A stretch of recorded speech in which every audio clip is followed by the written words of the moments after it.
নমস্কাৰ। আপোনালোকে হয়তো সংবাদ মাধ্যমৰ যিসমূহ চেনেল অসমৰ যিকেইটা গুৰুত্বপূৰ্ণ যিকেইটা চেনেল সেইকেইটা চেনেলৰ বিষয়ে আপোনালোকে জানে। ঠিক তেনেদৰে নেশ্যনেল লেভেলৰ কিছুমান নিউজ চেনেল আছে, ঠিক আমাৰ ষ্টেট লেভেলৰ কিছুমান নিউজ চেনেল আছে, ইণ্টাৰনেশ্যনেল লেভেলৰো নিউজ চেনেল আছে, যিসমূহ আচলতে মেইন ষ্ট্ৰীম মিডিয়া বুলি আমাৰ কোৱা হয়। কিন্তু আজি আপোনালোকক মই অসমৰ এনেকুৱা এটা আগশাৰী সংবাদ প্ৰতিষ্ঠানৰ কথা ক'ম, অৰ্থাৎ আগশাৰী এটা নিউজ চেনেলৰ এটা ফেচবুক পেজৰ বিষয়ে ক'ম, অৰ্থাৎ ফেচবুক পেজটো তেওঁলোকৰ ফেচবুক পেজটোৰ জৰিয়তে তেওঁলোকে বাতৰি পৰিৱেশন কৰে ফেচবুকত। সেই ফেচবুক পেজ এটাৰ বিষয়ে ক'ম, যিটো অসমৰ এটা আগশাৰী সংবাদ প্ৰতিষ্ঠানে চলাই আছে, যিটো ফেচবুক পেজৰ অৰ্থাৎ যিটো সংবাদ প্ৰতিষ্ঠানৰ ফেচবুক পোষ্টসমূহ দেখিলে আপোনালোকে আচলতে আচৰিত মানিব। বা বহুতে মই যেতিয়াই সেই পোষ্টসমূহ দেখা পাওঁ, তাৰ তলত যিবোৰ কমেণ্ট ছেকশ্যন থাকে, মই কমেণ্ট ছেকশ্যনত যেতিয়া চাওঁ তেতিয়া বহুতৰে কিছুমান আচলতে কমেণ্টত আচলতে বহুতে গালি গালাজ পাৰে, বহুত কিবা কানি কৰে, তথাপিও তেওঁলোকে সেই তেনেকুৱা ধৰণৰ নিউজসমূহ অৰ্থাৎ তেনেকুৱা ধৰণৰ পোষ্টসমূহ কৰে।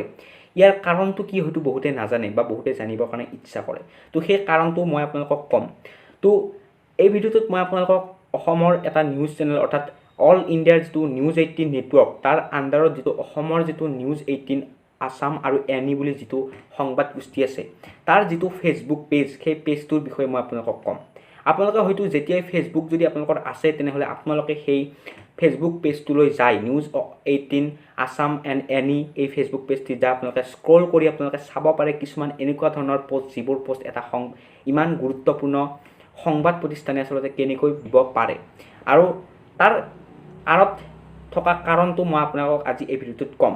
তাৰ আগতে মই আপোনালোকক কেইখনমান স্ক্ৰীনশ্বট দেখুৱাই লৈছোঁ, যিকেইখন স্ক্ৰীনশ্বট আপোনালোকক দেখুৱাইছোঁ যে কেনেকুৱা ধৰণৰ মানদণ্ডৰ তেওঁলোকে পোষ্ট কৰে। তো প্ৰথমতে মই আপোনালোকক স্ক্ৰীনশ্বটখন দেখুৱাইছোঁ, আপোনালোকে চাব পাৰে। যৌন সম্পৰ্ক স্থাপনৰ সময়ত ভাঙি থাকিল যুৱকৰ যৌনাংগ, চিকিৎসা বিজ্ঞান বিৰল। তো এইখন আছিল প্ৰথম স্ক্ৰীনশ্বট। ইয়াৰ পিছত মই আপোনালোকক আন এখন দেখুৱাই আছোঁ। শুই এনেদৰে আপুনিও হওক লাখপতি, এটা ভাৰতীয় কোম্পানীয়ে আপোনাক 9 ঘণ্টা শুবলৈ 10 লাখ টকা দিব। ইয়াৰ পিছত মই আপোনালোকক আন এখন স্ক্ৰীনশ্বট মই দেখুৱাইছোঁ। কোলাত তৃতীয় সন্তান, আকৌ সুখবৰ দিলে বলিউডৰ জনপ্ৰিয় অভিনেত্ৰী।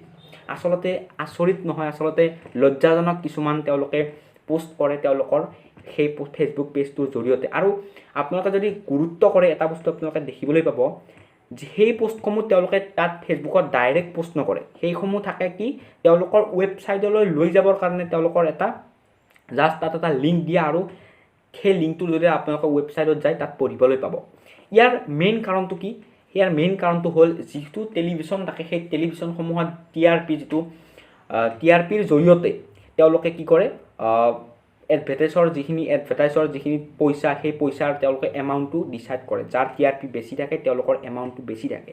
কিন্তু ফেচবুক পেজটোৰ ক্ষেত্ৰত তেনেকুৱা নহয়, বা ৱেবছাইটৰ ক্ষেত্ৰত তেনেকুৱা নহয়। চাওক, আপোনালোকক যেতিয়া তেনেকুৱা ধৰণৰ এখন থাম্বনেইলৰ সৈতে তেনেকুৱা ধৰণৰ এটা দুষাৰী বাক্য দি দিয়া হয়, বা তেনেকুৱা ধৰণৰ নিউজসমূহ বা তেনেকুৱা ধৰণৰ কথাসমূহ দি দিয়া হয়, এনেই হওক বা চাবৰ কাৰণেই হওক, এবাৰ আপোনালোক মানুহবোৰে তাত যায়, আৰু যেতিয়া তাত ক্লিক কৰি পেলাই তেওঁলোকৰ ৱেবছাইটটোত যায়, তেওঁলোকৰ সেই ৱেবছাইটটোত ট্ৰেফিক অহা ষ্টাৰ্ট হয়। আৰু যেতিয়া তেওঁলোকৰ ৱেবছাইটটোত ট্ৰেফিক আহে, তেতিয়া কি হয়, তেওঁলোকৰ তাত এডভাৰটাইজ দিবৰ কাৰণে তেওঁলোকে যোগ্য হয়, অৰ্থাৎ তেওঁলোকে তাত এড দিব পাৰে, আৰু তাৰ পৰা তেওঁলোকে পইচা ঘটিব পাৰে। মেইন কথাটো সকলোৱে পইচাৰ। কিন্তু আচৰিত কথা এইটোৱে যে অসমৰ নিউজ 18 আছাম এনি বুলিয়েই নহয়, নিউজ লাইভ হওক, প্ৰাগ নিউজ হওক, বিভিন্ন যিকেইটা নিউজ চেনেল আছে সকলোৰে এটা এটা ফেচবুক পেজ আছে। কিন্তু কোনোটো নিউজ চেনেলতে এনেকুৱা ধৰণৰ আচলতে কিছুমান নাচুত পোষ্ট আমি দেখিবলৈ নাপাওঁ। কিন্তু নিউজ 18 আছাম আৰু এনি নামৰ ফেচবুক পেজটোৱে কি কাৰণত এনেকুৱা ধৰণৰ দি থাকে? তেওঁলোকে আচলতে তেওঁলোকৰ যিসমূহ দৰ্শক, তাৰ প্ৰতি তেওঁলোকৰ শ্ৰদ্ধা, তেওঁলোকৰ সন্মান নাই নেকি? আচলতে তেওঁলোকে এই পোষ্টসমূহৰ জৰিয়তে কি বুজাব বিচাৰে? গতিকে এই ভিডিঅ'টোত মই আপোনালোকক সেইকাৰণে এই ভিডিঅ'টো মই বনাইছিলোঁ যে আচলতে মই বিভিন্ন দিনৰ পৰা দেখি আহিছোঁ নিউজ 18 আছাম আৰু এনি নামৰ সেই ফেচবুক পেজটোৰ যিসমূহ পোষ্ট থাকে, সেইবোৰ আচলতে সংবাদ জগতৰ কাৰণে লজ্জাজনক কথা বুলি ক'ব লাগিব।